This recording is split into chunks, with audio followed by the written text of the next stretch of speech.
Is-sena d-dieħla Malta mistennija jkollha t-tieni l-akbar tkabbir ekonomiku. Dan skont bassir ekonomiku tal-Kummissjoni Ewropea li wera kif l-ekonomija Maltija mistennija tikber b'4% matul is-sena d-dieħla. Hija biss l-Irlanda li taqbes lil Malta bi ftit inqas minn 0.9% ta' tkabbir fil-prodott domestiku gross. Skont l-esperti tal-Kummissjoni Ewropea magħrufa li ma jħarsu l-enwiċ ħadd, it-tkabbir ekonomiku f'Malta jisboq ferm dak f'pajjiżi oħra bħal Ġermanja, l-Olanda, il-Belġju u l-Lussemburgu.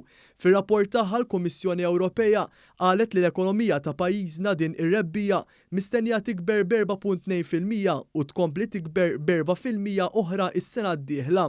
Dan anke jekk hemm sfidi internazzjonali fosthom il-gwerra fl-Ukrajna. Hawn nissemma kif anke jekk il-kriżi tal-Ukrajna laqtet fil-laħam il-ħaj il-prezzijiet tal-ikel, Malta se jkollha t-tieni l-inqas żieda fir-rata tal-inflazzjoni.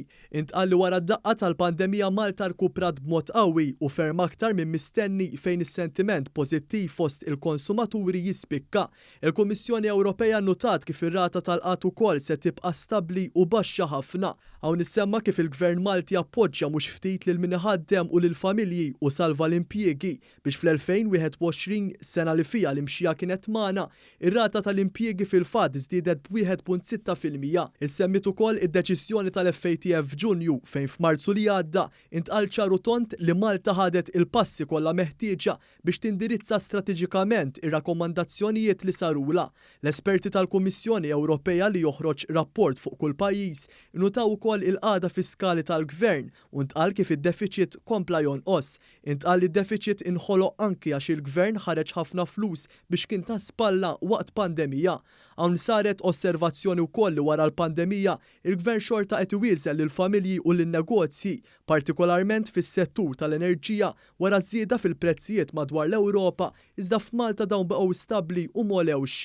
Il-Gvern mistenni wkoll idaħħal iżjed mit-taxxi u mill-ħlas tal-bolla fis-sentejn li ġejjin.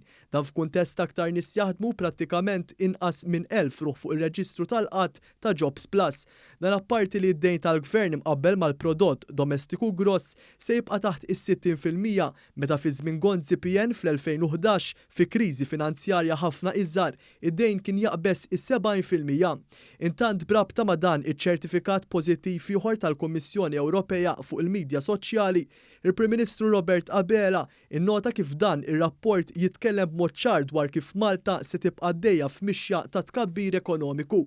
Dr. Abela saħaq li b'ħidma kollettiva se jibqa' jaħdem biex il-ġid jinħass minn kulħadd. Dan ir-rapport tal-Kummissjoni Ewropea isegwi ieħor ta' Fitch lejn tmiem il-ġimgħa li għaddiet li klassifika l-ekonomija Maltija B+ bi prospetti stabbli.